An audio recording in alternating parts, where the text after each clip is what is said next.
Flash now کے ناظرین السلام علیکم، میں ہوں آپ کا ہوسٹ طیب منور۔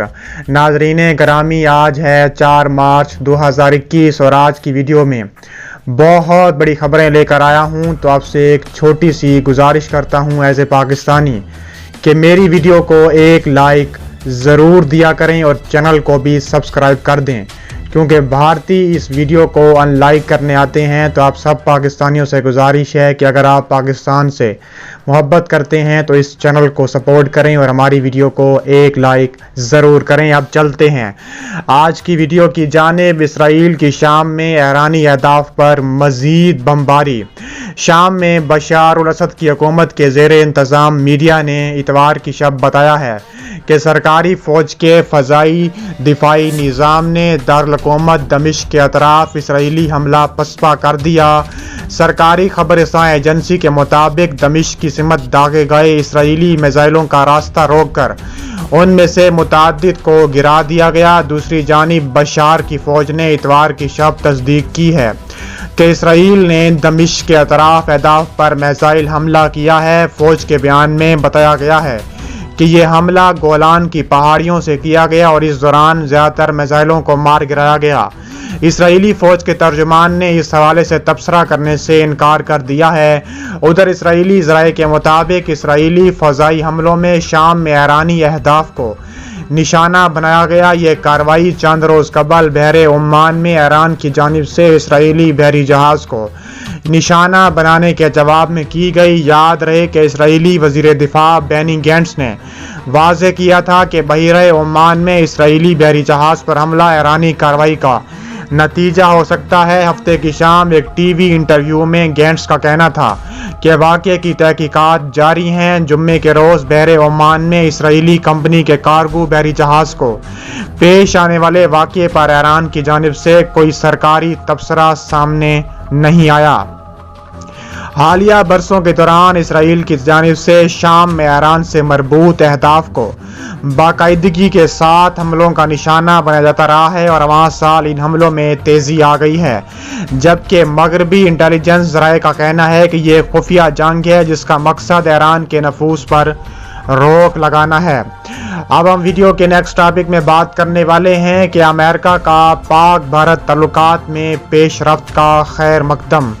امریکہ کی جانب سے پاکستان اور بھارت کے درمیان تعلقات میں پیش رفت کا خیر مقدم کیا گیا ہے۔ ترجمان وائٹ ہاؤس جین ساکی نے اپنے ایک بیان میں کہا ہے کہ لائن آف کنٹرول پر جنگ بندی جنوبی ایشیا میں امن اور استحکام کے لیے مثبت پیش رفت ہے۔ جین ساکی کا کہنا تھا کہ جنوبی ایشیا میں وسیع تر امن اور استحکام ہم سب کے مفاد میں ہے۔ ترجمان وائٹ ہاؤس کا مزید کہنا تھا کہ ہم دونوں ملکوں کی حوصلہ افزائی کرتے ہیں کہ وہ اس پیش رفت کو مزید آگے بڑھائیں۔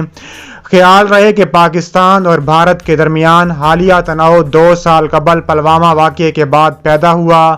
بھارت نے 26 فروری 2019 کو پلوامہ واقعے کی آڑ میں بالا کوٹ پر حملہ کیا، جبکہ پاکستان نے بھارتی جارحیت کا جواب 27 فروری کو دیتے ہوئے بھارتی فضائیہ کے 2 طیارے مار گرائے تھے اور بھارتی ونگ کمانڈر ابھینندن کو حراست میں لے لیا تھا۔ گزشتہ روز پاکستان اور بھارت میں ملٹری آپریشنز کے درمیان ہاٹ لائن پر رابطہ ہوا تھا، جسے عالمی سطح پر سراہا جا رہا ہے۔ اب ہم ویڈیو کے نیکسٹ ٹاپک میں بات کرنے والے ہیں کہ جوہری توانائی ایجنسی کے ساتھ معاہدہ ختم کرنے کی ایرانی دھمکی سامنے آئی ہے۔ ذرائع ابلاغ میں سامنے آنے والی ایک نئی دستاویزات میں کہا گیا ہے کہ ایران نے جوہری سرگرمیوں پر نظر رکھنے والے ادارے IAEA کے ساتھ تعاون کا معاہدہ ختم کرنے کی دھمکی دی ہے۔ ایران نے کہا تھا کہ وہ جوہری توانائی ایجنسی کی ایرانی جوہری پروگرام کی مانیٹرنگ کے باقی آپریشنز میں بھی تعاون روک دے گا۔ دستاویزات میں دھمکی دی گئی ہے کہ اگر آئندہ ہفتے IAEA نے امریکہ کے ساتھ مل کر ایران کے جوہری پروگرام کی مخالفت میں کوئی قدم اٹھایا تو تہران ایجنسی کے ساتھ معاہدہ ختم کر دے گا۔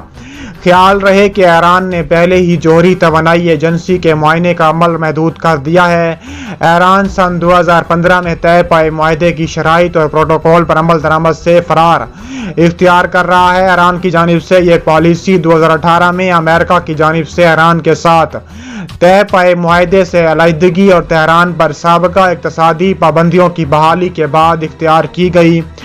آئندہ ہفتے جوہری توانائی ایجنسی سے قبل ایجنسی کے ارکان کی ایک دستاویزات ارسال کی گئی ہے۔ آئندہ ہفتے ہونے والے اجلاس میں عالمی توانائی ایجنسی امریکہ کی کوشش سے قرارداد منظور کر سکتی ہے، جس میں ایران کی جوہری پروگرام پر گہری تشویش کا اظہار کیا جائے گا۔ خبر رساں رائٹرز کو ملنے والی دستاویزات کی نقل میں کہا گیا ہے کہ عالمی توانائی ایجنسی ایران پر زور دے کر کہے گی کہ وہ جوہری معاہدے کی خلاف ورزیاں بند کرے اور یہ بتائے کہ اس پرانی اور غیر اعلانیہ تنصیبات پر بڑے پیمانے پر یورینیم کیوں کر افزودہ کیا ہے۔ دوسری جانب ایران جوہری توانائی ایجنسی کی کسی پیش رفت یا تنقید کو معاہدے کو تباہ کرنے کے مترادف قرار دے رہا ہے۔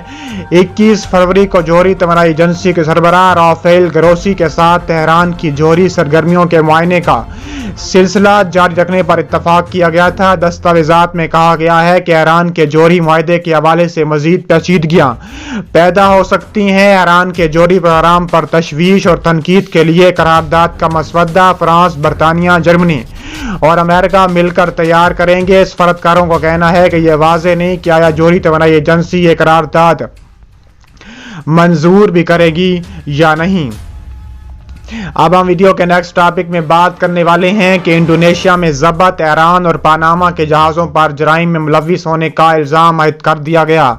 انڈونیشیا کے برائے قومی اسمبلی نے کہا ہے کہ ایران نے پاناما کے پرچم بردار 2 بحری جہاز جنہیں انڈونیشیا نے گزشتہ ماہ قبضے میں لیا تھا جرائم میں ملوث ہیں اور ان کے عملے سے مزید تفتیش جاری ہے۔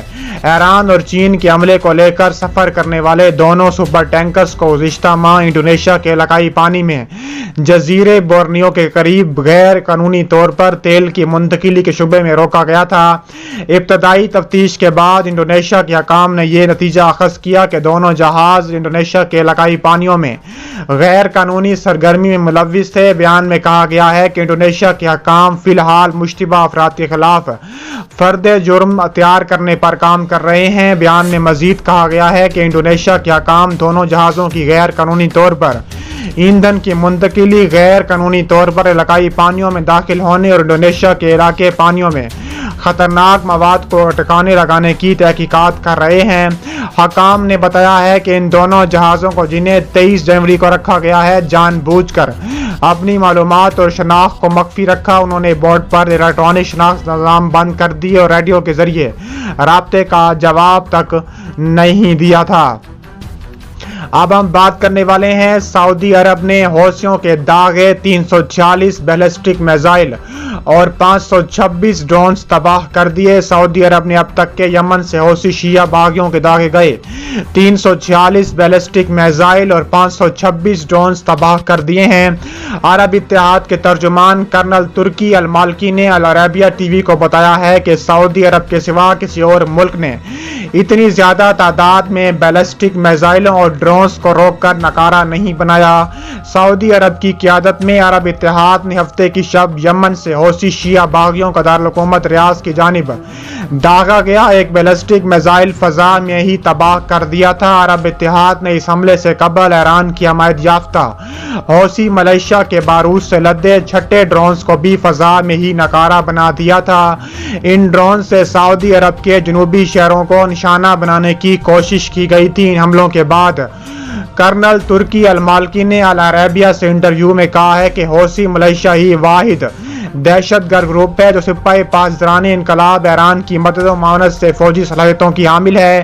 انہوں نے انکشاف کیا کہ حوثیوں کے حملے ایرانی جنرلوں کے احکامات اور ہدایات کے مطابق کیے جا رہے ہیں اور ایرانی جنرل ہی مقبوضہ صنعاء میں ملیشیا کو کنٹرول کر رہے ہیں۔ کرنل ترکی المالکی کا کہنا تھا کہ عرب اتحاد شہریوں کو ہدف بنانے کے خطرے سے نمٹنے کی صلاحیتوں کا حامل ہے۔ حوثی ملیشیا نے بے گناہ لوگوں کو ہدف بنانے کا سلسلہ جاری رکھا ہوا ہے۔ اگر انہیں کوئی نقصان پہنچا تو یہ ایک سرخ لکیر ثابت ہو سکتی ہے۔